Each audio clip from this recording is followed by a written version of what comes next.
Welcome to the Ice Team Podcast. I'm your host, Jason Durham, where we talk all things ice fishing and beyond. And today, I've got somebody really special here that I've been so excited to do this interview. I've got Conservation Officer Mike Martin here. Mike, thank you so much for coming and sitting down with me tonight. What an absolute pleasure, because we are in the epicenter of where we both grew up. We are a hop, skip, and a jump away from the lake that we both call home. Oh my gosh, we're in Nevis, Minnesota. If you don't know where Nevis is, it is, I wouldn't call it a metropolis necessarily. It's about an hour south of Bemidji with a population of 400 people. Unless it's summer, it's a lot more. And you and I both graduated from Nevis High Amazing, isn't it? And look at us now. And now we're sitting in a man cave talking ice fishing. And beyond. This is going to be beyond. I feel bad for your listeners. Well, I was thinking about our past together. I mean, we grew up together. We're a couple years apart, but we spent a lot of time together out in the field, out in the boat, playing football together. We went to state together. I mean, what an awesome childhood. What a great place to grow up. You know, one of the benefits of living in a small town is you don't just associate with kids that are your own age. Everybody in the little podunk town of Nevis knew who Jason Durham was. They knew who Mike Martin was. They knew the other athletes in town, and everyone made sure that we were doing what we were supposed to do almost every day for the most part, and two, supported us in all of that. And it didn't matter if you were a senior or, in your case, a freshman. When we were going to school, we knew each other, we hung out together, and that was a real benefit of, I think the younger kids get to see the older kids hopefully doing stuff the right way, and the older kids have something to live up to too, and there's a lot of that modeling stuff that's going on in these small towns, maybe more so than in the larger towns. I would totally agree with that. I know when I was a kid, I looked up to anybody older than me with great admiration. I mean, you guys are our circle of friends. I mean, I always held a huge amount of respect for you guys. And you talk about doing the right thing. I always joke about growing up in Nevis, that it really is a village that raises a child. I joke that if you cross the street on your bicycle without looking both ways, your parents probably knew about it before you even knew what happened. Well, if they were home, that was before cell phones. Right. And everybody had working parents. Yeah. We were very, very lucky.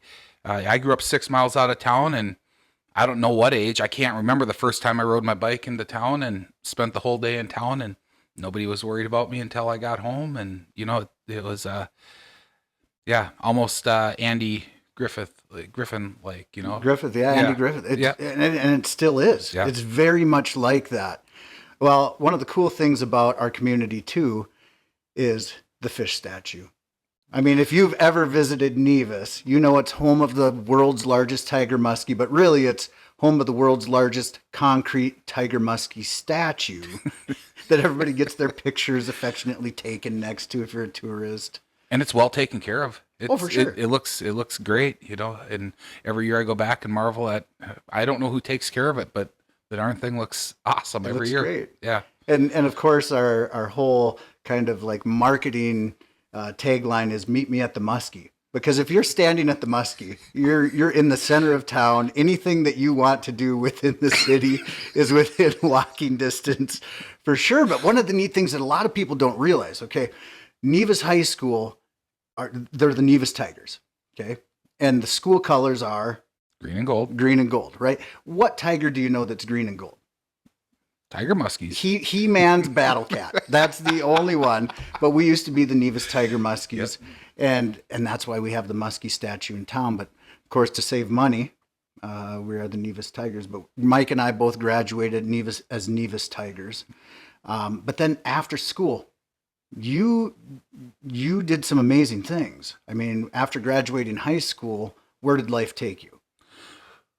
Well, I went to college for a year, and I couldn't decide if I wanted to major in chasing girls or doing stuff outdoors. So school was a third place finisher on that whole chart, and it didn't work out for me the best that it could have. And so I enlisted in the Air Force, and I did 4 years in the Air Force. I would say it was life changing for me. I needed some space to grow, and that was a really good spot for me. After that, I went to school to be a teacher, kind of like you did, and I thought that was going to be a really really good job. In fact, much like you, I thought I was going to teach, I was going to coach, and I was going to try to fish and guide in the summer because I really enjoyed those things. The coaching aspect and the teaching aspect, and then being able to do something that I love for a living. Um, I taught for a year and it just wasn't for me. And I deeply admire people that can make a career of teaching. I think it's one of the hardest, most thankless jobs in the world. And yeah, it wasn't for me. So I was lucky enough to get a position with the Fargo Police Department as a police officer. I went through the first police officer academy in Fargo. Lake Region College put it on at the time, and in conjunction with the city of Fargo. And basically, it was I was lucky enough to be hired prior to going to that, and so the city of Fargo paid my wage, paid my tuition and books and all my training materials. And I want to say 13 of us went through that, and then we had a class of 30, and then they hired another 7 or 8 from that class. And I did that for 5 years, and man, what a great town. The city of Fargo, it just keeps growing and growing and growing, and that police department, the people of Fargo Moorhead don't even realize how lucky they are to have maybe some of the most ethical, hardworking police officers that I've ever worked with. And I've worked with many different states, conservation officers, troopers, police officers, deputies. I've worked with many different agencies within the state, and the citizens of Fargo Moorhead are so lucky to have those. I mean, just the Moorhead Police Department and the Fargo Police Department, just top notch, and Cass and Clay County as well. Just very top notch agencies.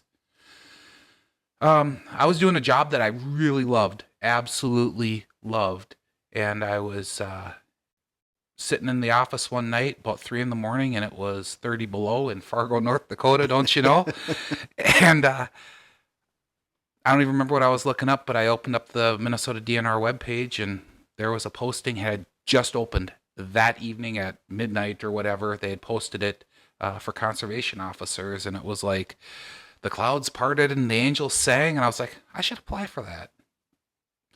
And I did, and a year later, I was in the academy, and the rest is kind of history. So for listeners who don't know exactly what the academy is, what does that entail?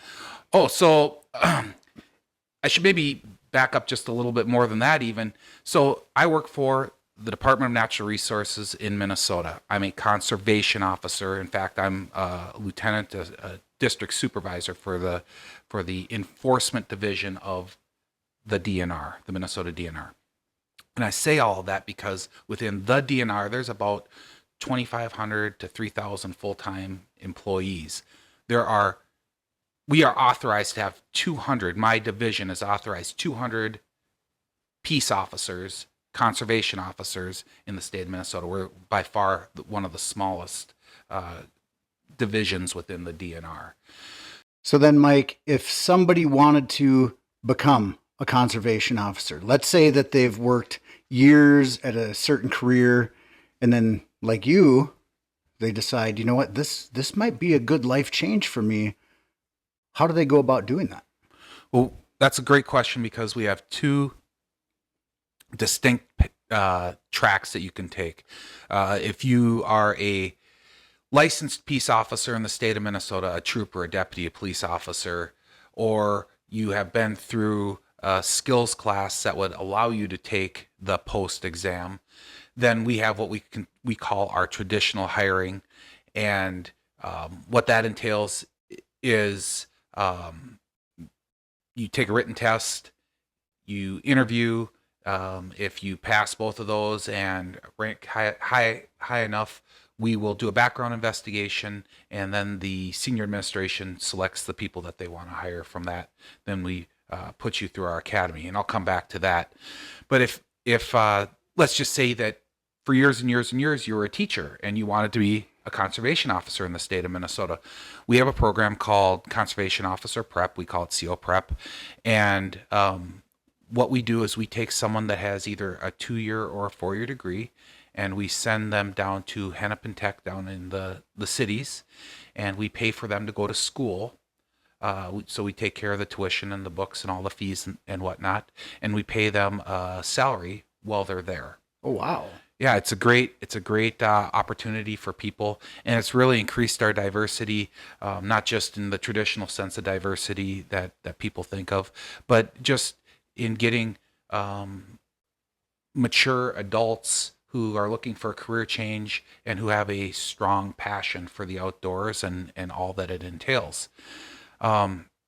So you go down to this program, and I believe it's right around 3 to 4 months long, and they put you through the basic skills of what it takes to be a police officer in the state of Minnesota, and what that does is prepares you for the post test and gives you just enough information to get you into our academy, and we'll teach you what it is that we need you to know to go out and do your job as a conservation officer.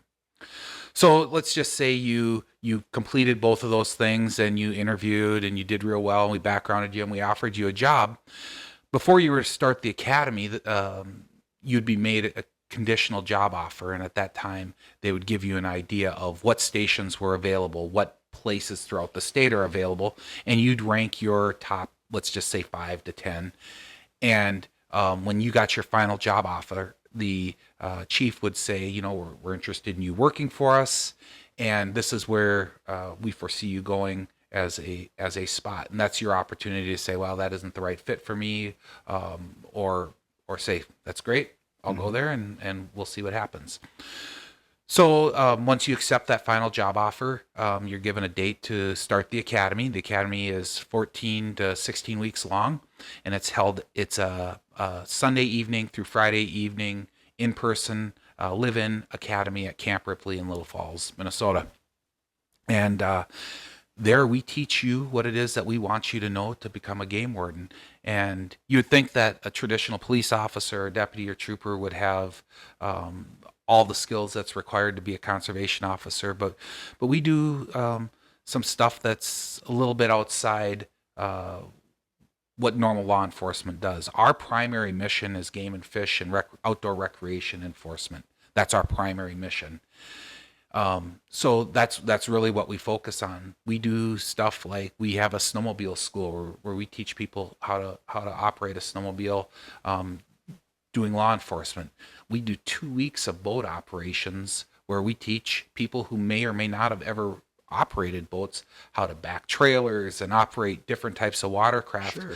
And if you've ever been checked by a conservation officer, I hope it went well, but we even teach approaches on how to approach other boats on the water to avoid damaging either our craft or the craft of the other watercraft operators that are out there, and it just makes it very smooth, and we work on that diligently. So those are just a couple examples. We have a week of just game law enforcement where we talk about going out and enforcing deer hunting laws, and we practice doing deer shining details, and we practice checking hunting licenses and what that all entails.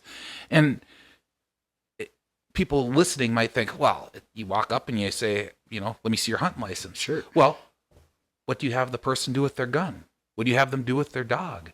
Oh yeah. If there's if you have to get out and walk across a swamp when you're chest waders and approach these duck hunters, where do you stand? How do you stand? And what's hunter etiquette and all of these different things that if you don't have a real strong background in hunting, you might not know. Even if you do have a strong background in hunting and you were always Sure. a police officer, when you approach someone with a gun, that was pretty alarming to a lot of police officers. And I'm not saying that it's not alarming to us, but how we interact with people that have guns and knives, frankly, is entirely different than police officers, deputies, and troopers when they see them in their environment as opposed to us in our environment. Sure. Well, how many years have you been a CO now? I started in the spring of 2007. Okay, so I can't do that math. I'm just a dumb cop. it's 19 years. 19, thank years. you. I may teach kindergarten, but I can get past 10 sometimes. Carry the... Well, have you, and you're not directly in the field anymore. I am in the field. You are in the field. field. Okay. My position is a supervisor. Probably if you watch police serials or whatever they call them on TV, my job is I directly supervise the officers, so you can imagine what a sergeant does. Oh, sure. But we also do the administrative role of a lieutenant as well. So in my unit, we're lieutenants. We're kind of a cross between the what the traditional lieutenant and what a sergeant would do. So we are in the field. We go out and supervise officers. Worked all weekend. Had a great time out checking hunters, and it was a very good weekend. Now, people might be listening to this, a week or 2 Yes. weeks or even a year after this, but currently right now, at least in this zone, is deer season. Like, you came out of the stand tonight. You got me on my day off, I got you on and a that's day why I'm off. not in uniform, folks.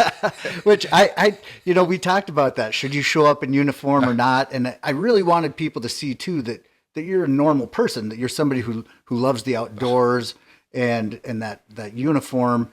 I mean, that's very formal. When you and I get together, it never feels like you're in uniform because we're just talking like we have our entire lives. But one question I have thought about for a long time that I've never asked you is, when you've been in the field, have you ever felt at risk or in danger at any time? Well, I think there's always. I'm not to be cliche about it or anything like that, but there's always danger. We're dealing with people often, so it's firearms deer season in Minnesota. And we call it rifle season. That's kind of the common nomenclature around here. Sure.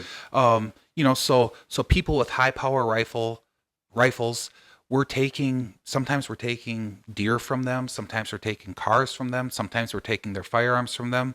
Sometimes we're arresting those people.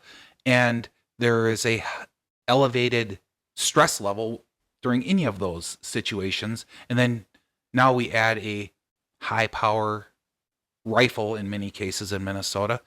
So there is some anxiety. In fact, I was working a bait case over the weekend with a officer that lives down in the Brainerd area, and we were approaching a deer stand that had tinted out windows all the way around, and we couldn't tell if anybody was in there.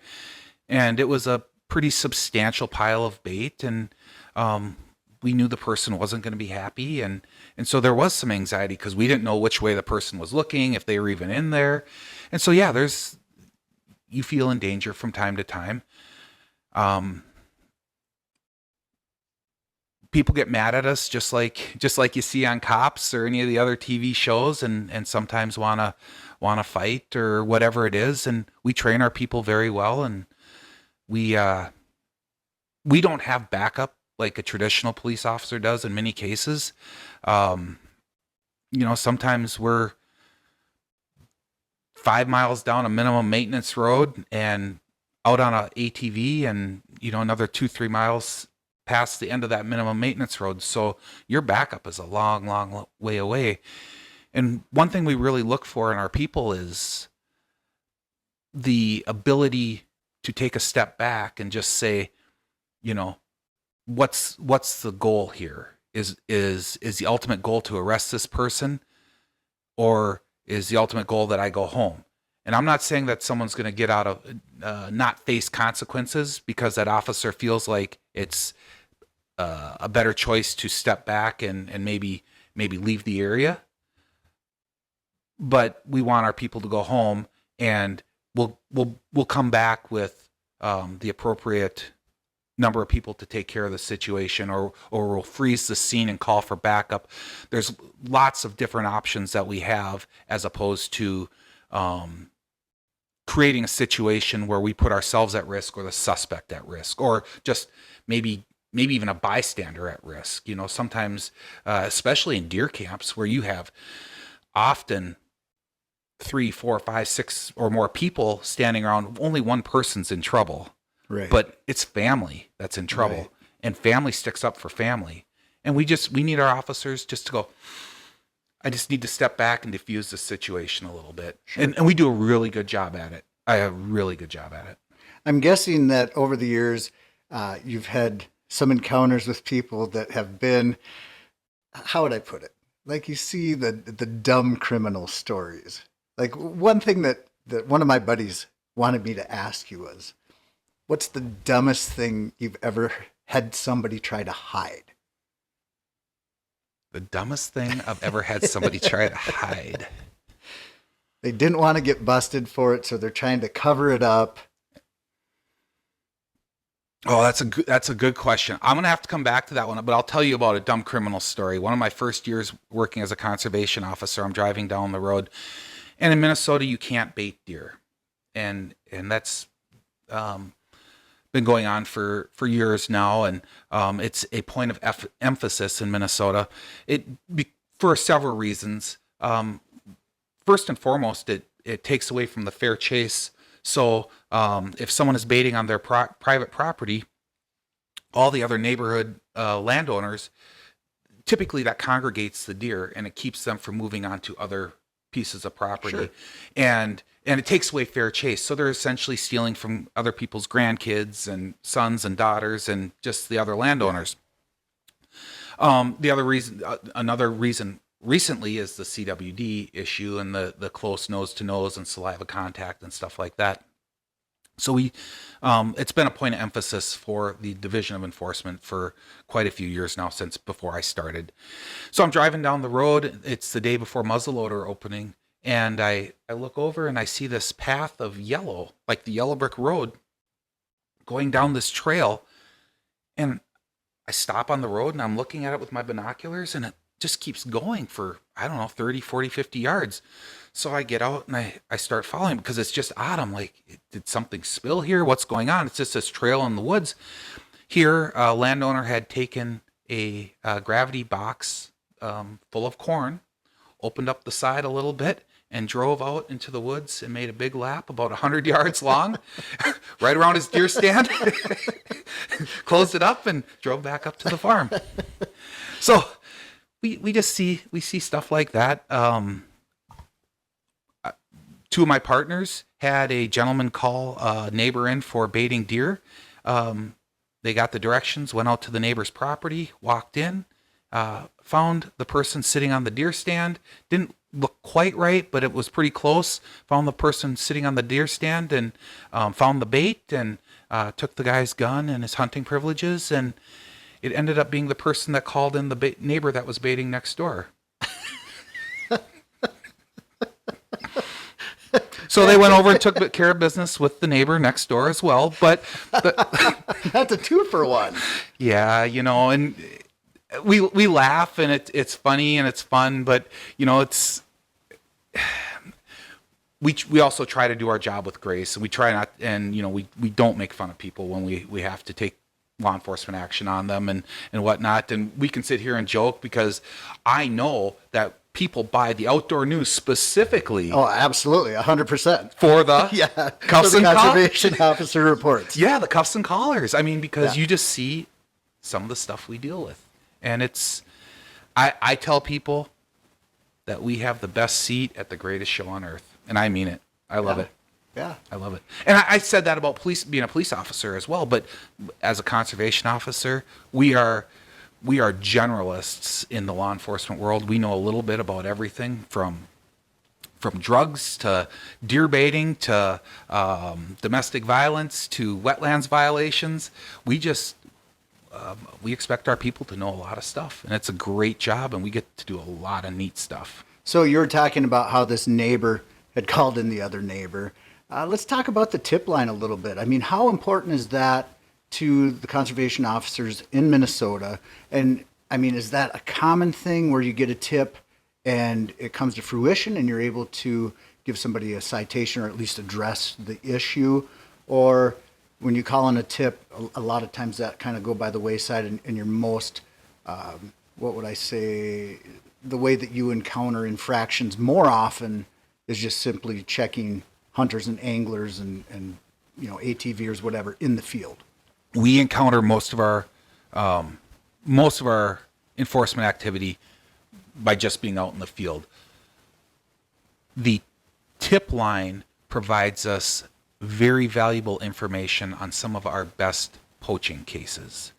Let's be honest, let's be clear, there is a difference between someone who is intentionally poaching and someone who either takes advantage of a situation that they wouldn't normally or does something unintentional. Sure. We still have to address both of those and take care of both of those situations, but the poacher, the person who's out stealing from the rest of us, is the people that we are the most concerned of. So when we get good tips, or when we get tips, we take them very seriously. Sure. And officers, especially this time of year, are looking forward to hearing from your listeners, but it could be any time of the year. And if you're not sure how to get a hold of tip, get out your hunting and fishing license. It's on the back. Oh, sure. The number is on the back. And is there still, I mean, years ago, there used to be a reward program. Is there still some type of monetary reward? Yep. So there are some options there. So the TIP program is actually the TIP organization is actually a nonprofit in Minnesota that isn't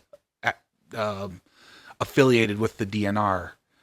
It's actually a private nonprofit that the DNR works with to create these opportunities for people to report this stuff, but it's not run through the DNR. So they still do some monetary rewards. They do tip prints. So depending on what it is that people report, sometimes it's money, sometimes it's a print, sometimes it's just, hey, thank you, we appreciate it, and people can either ask for that or they can just say, that I'm just doing it because it's the right thing to do. Because it's the right thing to do. Right. It's interesting in my kindergarten classroom, and this is something listeners should take note of. If you have a young child, specifically 5 or 6 years old, and you are breaking the law in front of them, they will tell everything. So I hear that sometimes. I had a kid in class that talked about going grouse hunting, and I said, "Oh, did you go out in the woods?" "No, we didn't go in the woods." "Well, where did you go?" "Oh, we drove around in the truck." And I said, "Did you get any grouse?" Yeah, we got one." And I said, "So like your dad got out of the truck and went and shot it?" And he says, "No, he just rolled down the window and shot out the window." And I said, "Well, wasn't that loud?" And he said, "No, he gave me these special earphones to wear." And I just even just fairly recently had a kindergartner that was talking about his dad and how he put out the red block right by the deer stand, and for me, I can't take that hearsay from a 5-year-old and think it's legitimate, because there could be a lot of variation there, because kindergartners fib a lot. They do. And in fact, I tell parents, I will only believe 50% of what your child tells me about you if you only believe 50% of what they tell you about me, because there's a lot that can be convoluted there. But, if somebody does see an infraction, and this is something I was thinking about today. If I witnessed somebody breaking the law, a fish and game law, and I don't turn them in, do I have some level of culpability there? The simple answer is no. If you didn't participate in that at all, right? No, you're driving down the road and you see someone else shooting from the road, and you don't know that person. No, and you don't report that. No. If you're an outdoors person, it's your responsibility. Sure. Because that deer doesn't belong to that person. That deer belongs to all of us. If if you see someone leaving garbage on the ice, that lake belongs to all of us. If you don't want to go over and pick it up, or if you don't want to say, "Hey, buddy, can you pick your stuff up? Then for sure, let one of us know. Yeah, no, but no, the person that's just out fishing and sees someone keep an illegal length walleye or 4 or 5 or 6. No, you're not. There's no culpability there, but there's responsibility there. Sure. And it's protecting the animals too, because they can't protect themselves. Yeah, for sure. Yep. What role has technology played in, I mean, over these 19 years? I'm guessing that has changed dramatically. Like now a tip might not just be a phone call. They might have evidence of a video or a picture. And I'm also curious about social media.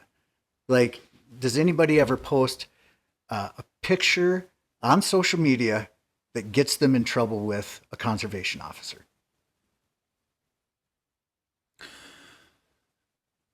What was the first question?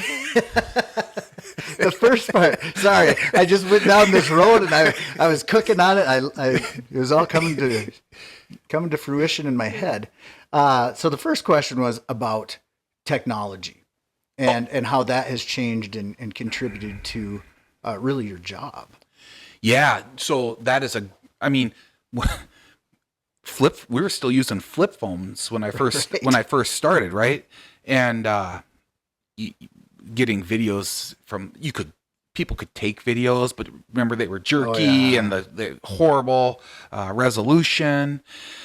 We get some very good evidence. Well, not just cell phones, but right now, cell phone camera or the game cameras that have the cell capability.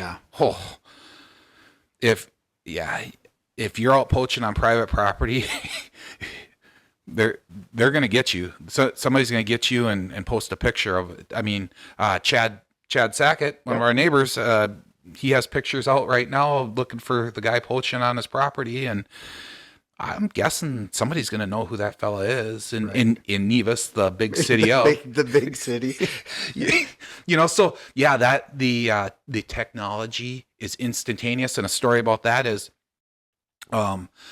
we had a complaint of some violations going on, and one neighbor called in another neighbor, and so one of my guys called and said, "Hey, Mike, can you drop me off?" And I'm like, "Yeah." So I run him out to this property and drop him off, and the landowner that had called on the other neighbor, we're just Chad went out, investigated, came back, jumped in my truck, and we took off. And he calls Chad, and the landowner calls and says, "Hey, are you on my property?" And Chad's like, "I just was. We're just checking that complaint." And he's like, "Oh, okay, good. I saw green pants." It was that fast. Chad went by one of his game cameras, didn't see it, and boom, the landowner knew that somebody was out there. So yeah, it's incredible, and the resolution on these cameras is better than it's ever been, day and night, and yeah, it makes a lot of cases for us. They're better than the bank cameras and store cameras that you see. Yes. Somebody robs a bank, you can't even tell who they are. Nope. But out in the woods, you come to Nevis, Minnesota, and you walk on somebody's property, they're going to be able to see if you have acne or not. Mm-hmm. Yes. Yep. You can't even tell if it's a man or a woman on the bank camera, but yeah, we can tell what pattern of camouflage you're wearing, and if you ate ribs for lunch. Yeah, I should have wiped his face. Yep. Yeah. So you were talking about the whole enforcement part of it and the difference between police officers and conservation officers and how diverse your position is. But one thing I've heard, and you can tell me if this is true or not, but that conservation officers have more jurisdiction than a police officer. Like, for instance, that you could search a property or search somebody's vehicle without a search warrant. Well, the basic rules for searches still come into play for conservation officers. But generally, and there are some exceptions to search warrants, and you can Google them. They're on Wikipedia, and you can see what those exceptions are. Private property is another thing entirely. Property, like let's just say acreage, there is no expectation of privacy. The Supreme Court has ruled that there is no expectation. It's called the Open Fields Doctrine of privacy on your acreage. The curtilage, the area that is private, where you do have an expectation of privacy, is in and around your dwellings, specifically your abode, your house. So an example is we have a complaint that someone without a hunting license of some type is hunting on 80 acres of property. Even if there are no trespassing signs all the way around that property, a conservation officer, or frankly any law enforcement officer, could go on that property to investigate. There is no expectation of privacy. However, we have a complaint of someone hunting without a license, and we were told that that person is in this house here. There is an expectation of privacy. An officer couldn't just come up and search that house for that person. So then on top of all of that, there are some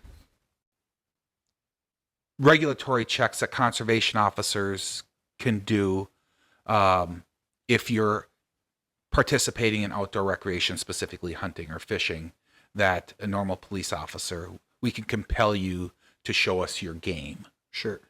Your wild animals. You could compel us. Yes. You could, so like you could come up to me and you could say, "Hey, how's fishing? What do you got?" Yes. So if you look up The State versus Clisimo, you can. It's a great read. And I'm not kidding. As a angler, as a guide, as an outdoors person, you should read it. And the person had game and fish in their possession on their boat, and the officer compelled them to show that fish specifically, and the boat owner, who was an attorney, refused and was cited for refusal. So there are things that we can do that a regular officer wouldn't necessarily do on a day-to-day basis. I seem to remember this case. But we have no more jurisdiction, to use your term, than any other peace officer. It's just the state has allowed us to do some things, and the state Supreme Court has allowed us to do some things too. People in the state of Minnesota, luckily, we are very fortunate that people are passionate about protecting this great resource that we have. I mean, there's a reason that the city of Nevis keeps growing, that Walker keeps growing, that Bemidji keeps growing, that Brainerd, Baxter. I mean, people want to be in this. Absolutely. Well, I'd like to shift directions just a little bit too, since this is the ICE Team podcast. And by the way, I'm your host, Jason Durham, here with Conservation Officer and longtime friend, Mike Martin. Let's talk ice fishing a little bit. We've spent time on the ice, lots of time on the ice. And you've spent time on the ice out in the field. What are some of the most common infractions that you encounter? Well, I think, probably the most common infraction that we encounter on the ice is probably licensing stuff. Sure. And that could be, the wheelhouses not being correctly licensed, people not having licenses are probably the most common. After that, and I don't understand it personally, but it's just having too many lines. Sure. And, it might not even be 1 or 2 extra lines. It might be 4 or 8 or, anything like that.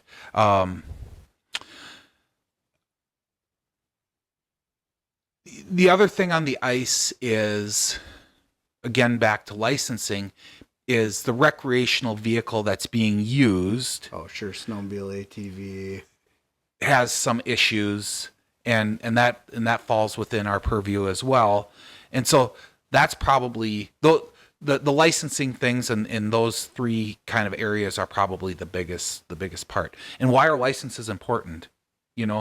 People oh, can't I just go get one? You know, they try to get out of them, and the ticket or the enforcement action. Sometimes it's just a warning. It just really depends on the circumstance. Sure. But you know, licenses provide the cash flow for much of what the DNR does as a whole, and it's very important for us to have that revenue to continue to provide the opportunities that we provide in Minnesota.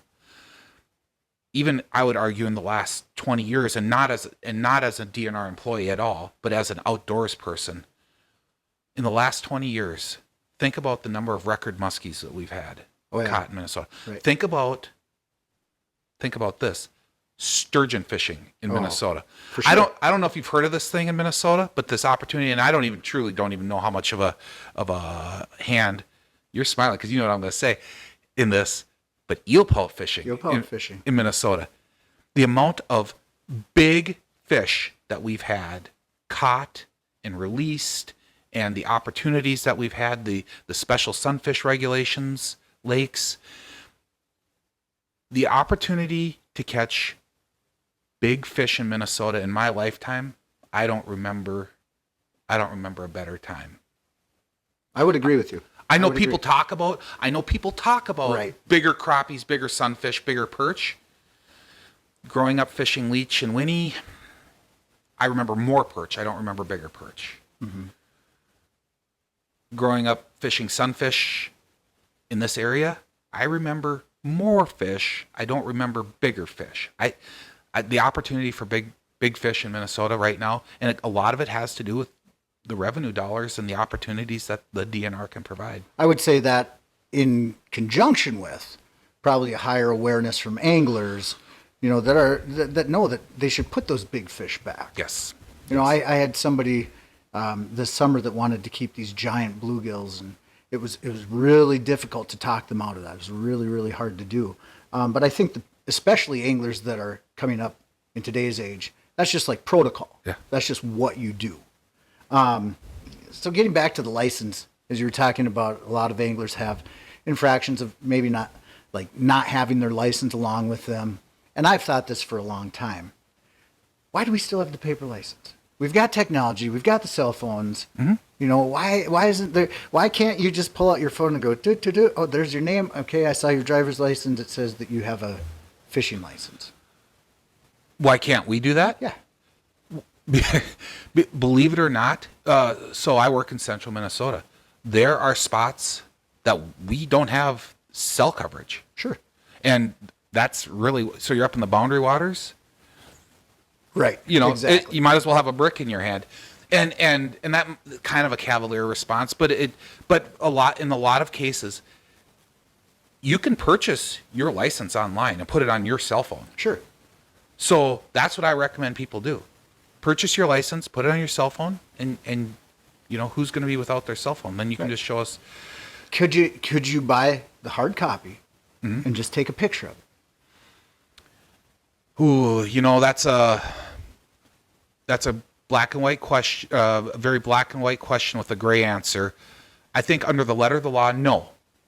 I think under the spirit of the law, probably. But letter of the law, no, I don't think. I think you need to have that hard copy. And then what happens? What happens? If somebody decides to do this, okay, they're going to purchase their license online. Mm-hmm. They're going to screenshot that license so they have it on their phone. And then you come to check them and they pull it out. You have seen just a flash of it and their phone goes dead. Just like anything in law enforcement, it's incumbent on that officer. If that officer was going to take law enforcement action, and I would strongly discourage any of my officers from taking any law enforcement action on that, I'm more worried about that cell phone going in the water than I am about whether that person has a license or not at that point. Because we can take down their information, and we can go back to our office and look that person up. And that is... If someone has a license and they say, I have a license, I bought it at Lutcher's gas station, and I bought it the day before opening of walleye season this year, that's pretty specific information, and I can go back and look that up very readily. And I would tend to believe someone if they had that story. When I first started as a conservation officer, we actually had a affidavit that people would sign. I don't have a license, but I bought one, officer. Oh, well, let me take down your information. Oh, sure. Here, sign this. Also know that if you are lying to me, that is a misdemeanor offense to lie to me as well. And they would either sign it or they'd say, you know, officer, I don't have a license. maybe I was fibbing a little bit. Yeah. So with technology, it doesn't make any sense to not have a license nowadays. Right. It's so easy to get one. And the reason I asked about having that electronic license wasn't necessarily for me, because I knew right away you're not going to have cell phone coverage everywhere. We don't. There's areas right here we don't have cell phone coverage. Right. But I hear people complain about that. Saying, well, why don't they just allow you to have it on your phone? And in reality, you really do. I had an interesting thing happen last summer, 2 summers ago, excuse me, where we got checked by a conservation officer while I was on a guide trip, and I had some people from Iowa.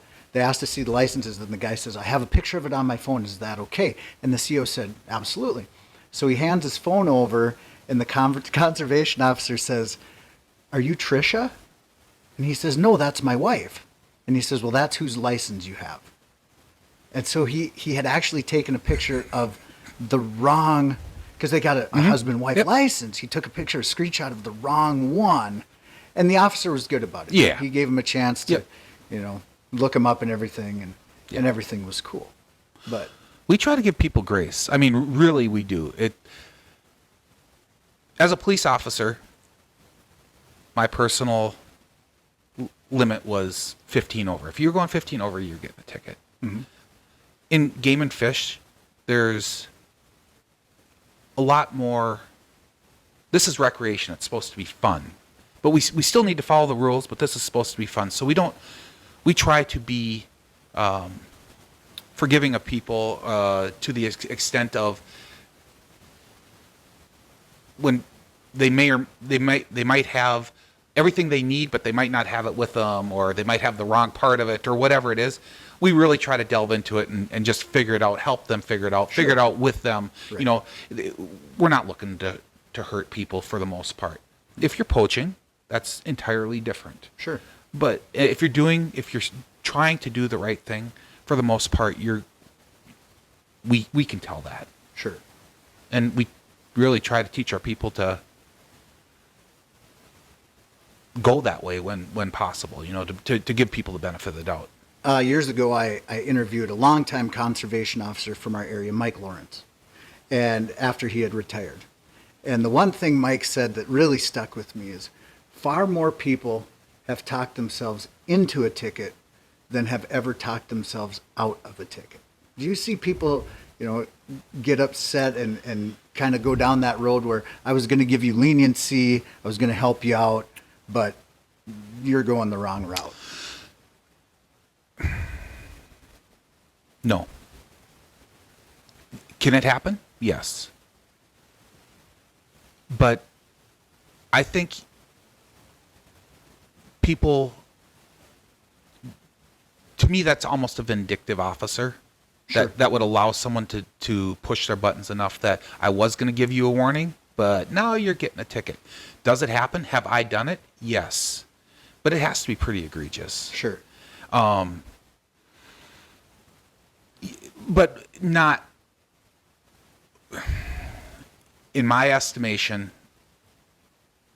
I see people get the benefit of the doubt substantially more than talk themselves into tickets. Sure. And not just from my officers, but from officers statewide. Sure. And when you approach somebody, you're out on the lake, okay? You're walking a frozen pond, and there's a guy out there, a woman out there, maybe by themselves, maybe together, whatever. As soon as you approach, do you notice people start to become a little uneasy, even if they haven't broken any fish and game laws? Yeah, I always tell the story. So I was watching a couple old guys that I knew that fish almost every day down in the St. Cloud area, and I watched them. They were just hammering the sunfish, but not one of them was longer than a pop can. Just little guys, and they were throwing them back as fast as they catch them. And they had their backs to me. It was a windy day, and I used some fish houses, and I walked up to them and said, "Hey guys, how's it going?" And they're like, "Hey Mike, how's it going?" We started talking. I'm like, "How's fishing?" Horrible, Mike. Haven't caught anything all day. Yeah, for some reason, I think part of it is people are afraid that they might have done something wrong, and they don't want to. They're nervous that they might have done something wrong inadvertently, maybe. I don't know what it is, but yes, I see that very often, that people's demeanor changes once they realize who you are. I know exactly what happened in that situation. I know exactly what happened. They saw you come up, they've been catching fish, and they thought, he is going to tell somebody that we're catching fish, and then we're not going to be alone out here anymore, that we're going to have other people on our spot, on our secret spot. That happens. That could possibly, and I will tell you that when people ask me where the fish are biting, I tell them the same thing every time. You wouldn't want me to tell if it was your spot. Oh, that's a great answer. It really is. And I don't mean that to be, I can point you in the right direction. I can point you to the right lake and tell you 15 feet of water on a weed line or something like that, but I am not going to point you to someone else's spot. Right. Because they've worked hard to find that. They've probably spent the $2,500 for the forward-facing sonar. Whatever it is. They've done something. They found the fish, and they're sitting on them. I'm not going to give them up. It would be kind of hard for me because to be a conservation officer, to be in your position, because like for me as a guide, okay, there's a lot of I don't want to call them secret spots. Water's community water. But there's areas that I know about that maybe other people don't know about. And I just like to hear about fishing. And I always tell people I'm an open book. If you're coming to our area, I am going to help you catch fish, whether you're coming on a trip with me or if you just give me a text message or an email or whatever, I'm going to try to help you out and put you on fish. Well, I love to hear fish stories. I love to hear successes. So I'll stop in the bait shop in the morning. There might be somebody buying a scoop of crappie minnows, and I'll say, "Oh, you're going out crappie fishing. Where are you heading?" And they'll say, "To the lake." Like they don't want to give it up to me. And the thing is, if they would tell me exactly where they were going, "Oh, we're going crappie fishing. We're going on Fish Hook Lake. Here's the exact spot. They're biting like mad right here." Even if I had already planned to go to that spot, I wouldn't do it. Right. Because I wouldn't want them to think that I was honing in on, their area, even though it's all public water. Right. So as a conservation officer, that would be hard for me to, encounter somebody that might be on an area that I fish frequently, and they're catching fish, and then you're kind of like, well, I don't really want to go back because they're going to think that I got that information from them and am trying to impede on their area. Yeah, our conservation officers live and work in the areas that they work in. I mean, live in their communities, and if I lived in Nevis, you and I would encounter each other frequently, right? We even when I don't live here, we bump into each other from time to time on the ice, and it's a common complaint from people who fish a lot that the conservation officers are only checking them to see where the fish are biting so they can go take their spots. In the academy, we discuss specifically about when you live in these communities and you check people where the fish are biting really well, or there's abundance of pheasants or ducks or whatever it is, and their secret spot now, so to speak, and it's not secret. It might be on public property. It might be on the water, and none of that is anyone else's property, right? It's all of our property. But we talk about the ethics of that and what is the right thing to do if you have been fishing an area for years and you go out and check someone and they are catching a lot of fish. Do you go back and fish that area the next day, that day, whatever it is? And it's stuff that we have to discuss and really determine with the newest officers what's the right thing to do. How do we approach that? And there is no right or wrong answer here. It's just, what is the perception? But I would also argue that, we as a society probably need to discuss that and come to terms with some of that too, with technology today, the people taking pictures of fish. I see people every day with binoculars watching other people fish and trying to figure out what they're doing, and then boning in on their spots. And Okay, yeah. so this is something I love thinking about. You've got your binoculars, Uh-huh. and you're watching somebody, With their binoculars. and then they turn, and you're both looking at each other in the binoculars. That has happened. Oh, that has happened. That happens. Yeah, that happens. Yeah. If I'm doing my job correctly, they don't know where I am, because we're Right. not typically on the water when we're glassing, but sometimes we are, so, yeah, and we're getting off course here again, Jason, Which is good. as usual, We said ice fishing and beyond. and beyond. We are so, I don't even remember what the last question was, but so you might find this interesting or funny, but we know people on the lakes that we know and trust, and who have allowed us access through the years to walk on to different lakes at different spots, because you can't always get on the public accesses.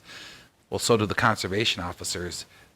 Every conservation officer that works in this area probably has a spot or two on a lake where they can sit in somebody's driveway, on their lawn chair, whatever it is, and watch people fish, Sure. and just evaluate what's going on. And sometimes I'll sit and I'll watch for 5 minutes, and I'll go, nobody's catching anything here. We're out. We're going to go to the next place. Sometimes it's sit and watch and count fish. How many are they putting in their live well? Sure.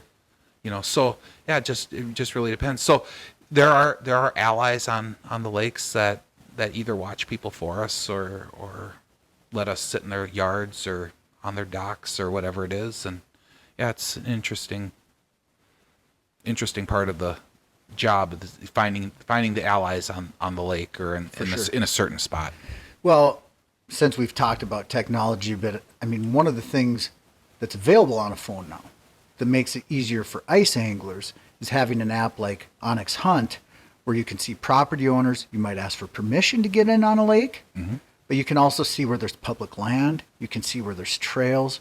So let's say that there's a private lake, because of course ice fishing, there's more access. There's more access than open water, because if you're bringing a boat or carrying a canoe or something like that, it's a little more difficult than if you're just walking in with an auger and a rod and reel.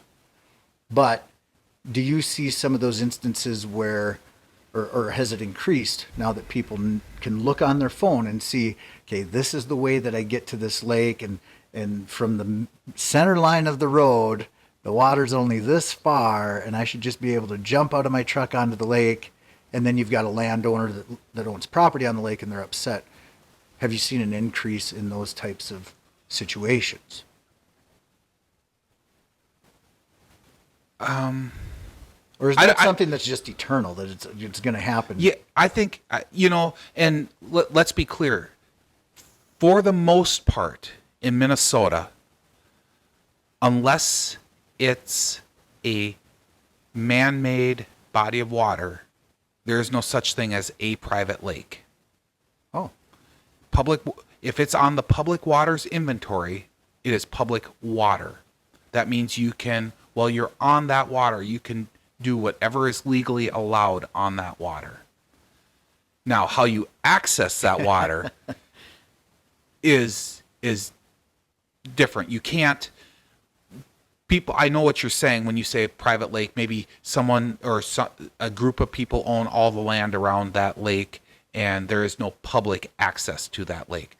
That lake still belongs to the public. And if you can legally access it, a helicopter, going through someone else's property, probably more likely, floating a canoe down a creek, using waders, whatever it is, then you can.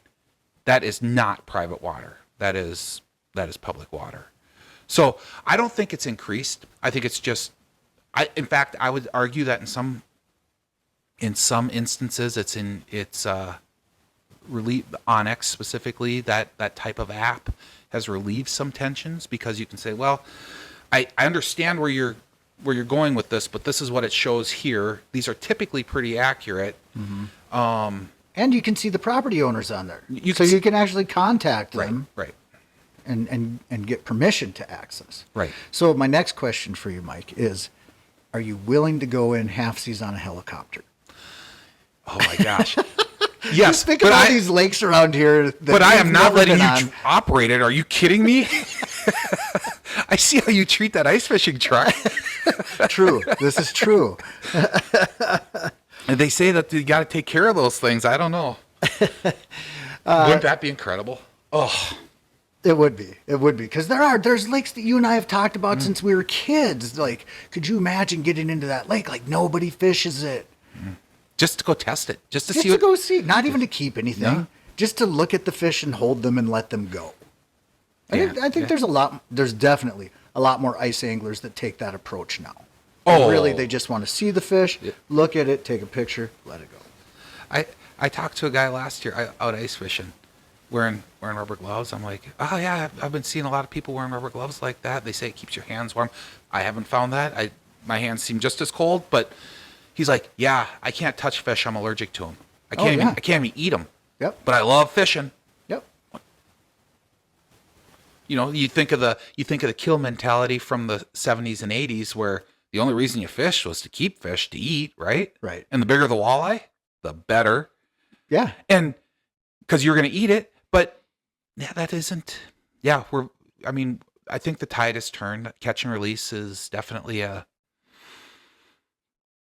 it's definitely caught on and I think it'll continue. I think so too. So talking about keeping fish, then, I know one thing that happens a lot is gifting fish. You know a neighbor, or maybe it's even family members, and you've caught these fish, you've cleaned them and everything. You want to gift them to them. How does that work? So you can gift fish. You can gift any wild animals. It needs to, and it talks about it in the fishing regs and the hunting regs book. Just generally, you need to have the location that they were caught. They need to have the license number of the person that caught them, the date, and you can say, I had some fish I wanted to give you. I could give you those fish. Those fish are still my fish until you eat them. So you need to consume them and take care of them so I can go out and catch more fish. But I can give fish away every day. So you just want to make sure if you gift them to somebody, they're eating them quick. Well, if you intend to keep more. Yeah. So like the same old guys that keep fish every day, they take them. When I check these guys down in St. Cloud, every day, if the limit is 10, they keep 9. Every day they keep 9. Every day they keep 9, and they take them to the old folks' home. They give them to the old folks there, and those people fry them up as fast as they get them, and they know that they can go out and they can catch and keep their 9 fish. Sure. You can catch as many as you want, right? Right. So you can do it. I gift venison mostly to friends and family. Sure. And that's like sausage is a little bit different.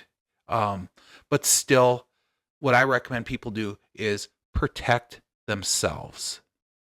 It's the conservation officer, if they get a report that you have too many fish, you need to be able to articulate where these fish are going, who's getting them, what they're doing with them, because what we're trying to prevent is freezers full of fish. Sure. And I bet every one of your viewers, can think of somebody that they know that loves to stockpile fish. Right. And I think that mentality is slowly fading away. And I understand. I love having a good fish fry too. And there's legal ways to do that, And the best, most legal way to do it is to take other people fishing with you. Right. I totally agree. 100%. Take your kids fishing. If they're Minnesota residents, they can keep their limit. If they can hold their fishing pole, they can keep a Minnesota limit. You can party fish. When I go fishing with Jason, he catches all the fish. I don't catch hardly any. That's not true. Jason and my boy catch all the fish.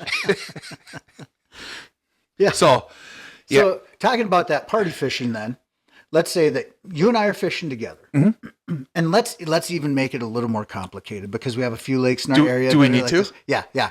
We're not going to talk about special regs lakes. Okay, we won't talk about special regs. Okay, let's say you and I go out fishing, and I keep a limit of sunfish. Okay, and no, how about perch? I keep a limit of perch, and you keep a limit of perch, and we leave the lake, and they're all in my truck. Okay, and we drive together. We're with each other, but we're in separate vehicles. We get to my house, and my wife, I'm not married, but we're just making this up. This is facetious. We are really making this up. My wife is there, and she's licensed, and you say, you can have all the fish. Yeah.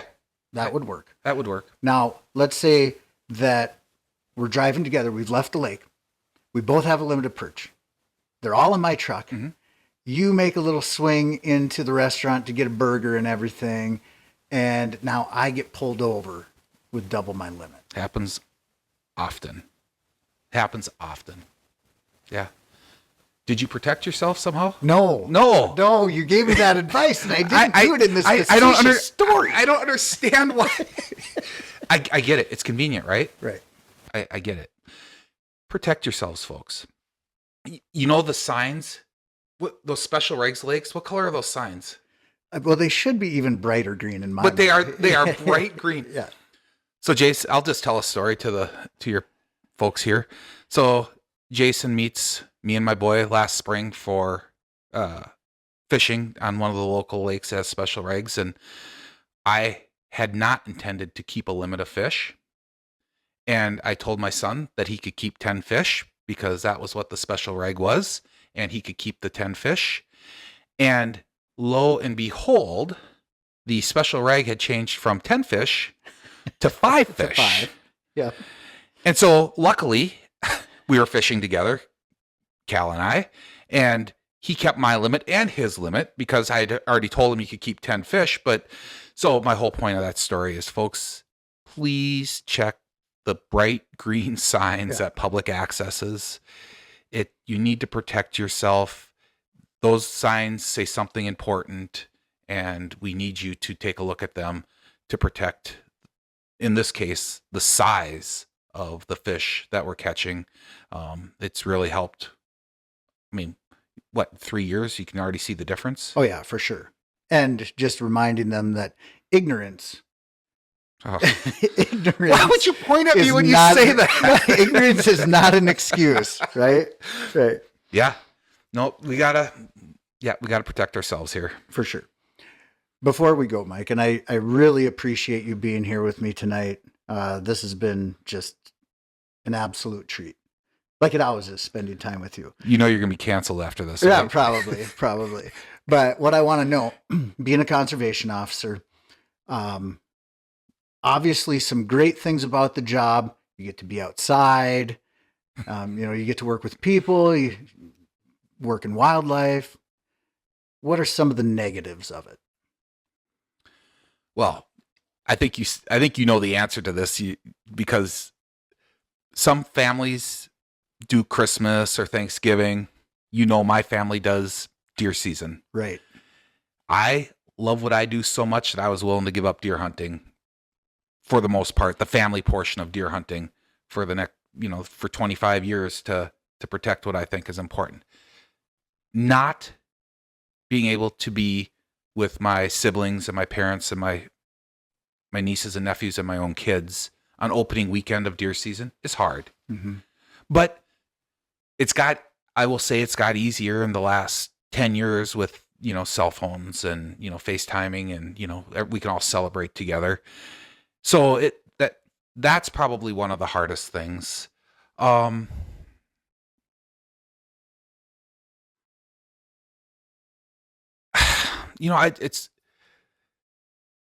when somebody allows a kid to do something wrong or encourages a kid to do something wrong, yeah, that would probably be this, one of the second or be one of the other hard things that I don't enjoy about the job. When I have to take law enforcement action on either a youth that has done something egregious enough that they are, potentially losing some hunting or fishing privileges over, or a parent because they've allowed that to happen or encouraged that to happen, that's hard. Because, in your profession and in mine, we both know that there are a million things that those kids that could be doing that's probably way worse than the game and fish violation that they just committed. But at the same time, it's part of society's rules that this is something that's important to us as a society, especially in Minnesota and especially northern Minnesota. But that we need these kids, this particular child or, young adult, whatever it is, needs to take notice that this is not acceptable and we need to take law enforcement action. So those are probably the two instances. But what I know about you, Mike, is that the positives far, far, far outweigh the negatives. And I was even, as we were talking about, if somebody's interested in getting into, becoming a conservation officer, a game warden, the pay's good. The pay is good. You get to be outside. You get to do what you love. There really are a lot of benefits. And so if somebody wanted to look into this further, where should they go? Go right to the MNDNR website, and go to the enforcement page, and it'll walk you right through recruitment and all of that. If you don't have a computer easily accessible to you, your internet's down, whatever it is, call 1-888-MINNDNR, and you can ask for a conservation officer to talk to you about becoming a conservation officer. And they might not be able to get you in touch with somebody right away that day, but they will have somebody in your area, if you live in Minnesota, get a hold of you and talk to you about becoming a conservation officer and maybe pointing you in the right direction. Well, Mike, thank you so much for joining me and coming up here to talk a little bit of fishing, a little bit of hunting, a little bit of everything, ice fishing and beyond. And I also wanted to tell you, or like I said, our listeners might be catching this at a later date, but tomorrow's Veterans Day. And I wanted to say thank you for your service. Thank you. Because that's a big deal. Thank you. That's Conservation Officer Mike Martin. Thanks for being here. And this is Jason Durham telling you thanks for tuning in to the Ice Team podcast. Make sure to check it out on Apple Podcasts, Spotify, and YouTube. And of course, follow Ice Team on social media, Facebook and Instagram. And I want to remind you, be safe, be smart, and be a hero. Take somebody fishing. Take somebody fishing.